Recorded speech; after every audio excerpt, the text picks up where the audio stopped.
Assalamualaikum warahmatullahi wabarakatuh. Kembali lagi bersama saya. Oke teman-teman sekalian, sesuai dengan judul pada video kali ini ya, setelah lolos tahap administrasi, apa yang harus saya lakukan?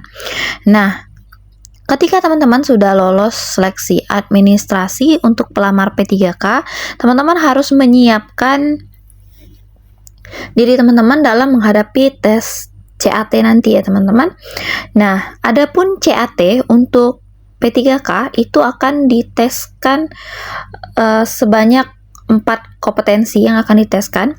Yang pertama seleksi kompetensi teknis, yang kedua seleksi kompetensi manajerial, dan yang ketiga seleksi kompetensi sosial kultural, dan yang terakhir adalah seleksi wawancara. Nah, teman-teman sekalian, untuk kompetensi teknis ini disesuaikan dengan bidang yang teman-teman daftarin. Misalnya teman-teman daftar pada bidang guru, pasti soal yang akan muncul pada bagian kompetensi teknis itu berkaitan dengan keguruan. Nah, begitu juga dengan teman-teman yang mendaftar di bidang kesehatan ataupun teknis. Nah, teman-teman pasti disesuaikan dengan bidang yang teman-teman daftarin. Nah, jadi teman-teman, kita simpulkan bahwa seleksi kompetensi teknis ini soal-soalnya itu meliputi penguasaan pengetahuan, keterampilan, dan sikap atau perilaku yang dapat diamati, diukur, dan dikembangkan yang spesifik berkaitan dengan bidang teknis jabatan yang dilamar. Nah, selanjutnya yang kedua, ini adalah seleksi kompetensi manajerial ya teman-teman. Kompetensi manajerial ini bertujuan untuk menilai komitmen, kemampuan, dan perilaku individu dalam berorganisasi yang dapat diamati dan diukur. Adapun materi-materi yang harus teman-teman persiapkan atau yang harus teman-teman pelajari dalam menghadapi seleksi kompetensi manajerial ini ya, teman-teman harus mendalami materi-materi seperti integritas, kerjasama, komunikasi, orientasi pada hasil, pelayanan publik, pengembangan diri dan orang lain, mengelola perubahan, dan mengambil keputusan. Jadi teman-teman boleh pelajari materi-materi yang berkaitan dengan poin-poin tersebut ya. Nah, kemudian yang ketiga di sini ya, tentang kompetensi sosial kultural. Nah, jadi seleksi kompetensi sosial kultural itu bertujuan untuk menilai pengetahuan dan sikap terkait pengalaman berinteraksi dengan masyarakat yang beragam dalam agama, suku, dan budaya, perilaku, wawasan kebangsaan, etika, nilai-nilai moral, emosi, dan prinsip. Jadi, adapun poin-poin yang akan diteskan di kompetensi sosial kultural, ini yang pertama kepekaan terhadap keberagaman, terus kemampuan berhubungan sosial, kepekaan terhadap pentingnya persatuan, dan empati. Oke, selanjutnya yang terakhir adalah kompetensi wawancara ya. Nah, pada tahap wawancara itu untuk menggali informasi non-kognitif yang bertujuan untuk menilai integritas dan moralitas yang meliputi kejujuran, komitmen, keadilan, etika, dan kepatuhan. Nah, jadi teman-teman melihat dari seleksi-seleksi tahun sebelumnya ya teman-teman, kita bisa berpatokan bahwa pada tahun ini ya teman-teman, jumlah soal P3K tahun 2024 itu sebanyak 145 butir ya. Yang pertama yaitu adalah seleksi kompetensi teknis dengan jumlah 90 soal, kemudian seleksi kompetensi manajerial 25 soal, seleksi kompetensi sosial kultural 20 soal, dan wawancara 10 soal. Nah, nanti teman-teman tinggal baca lagi di Juknis P3K yang sudah banyak beredar ya teman-teman, mengenai jumlah soal, kemudian bobot soal di setiap seleksi kompetensinya nanti akan ada bobotnya ya teman-teman, bobot soalnya ya.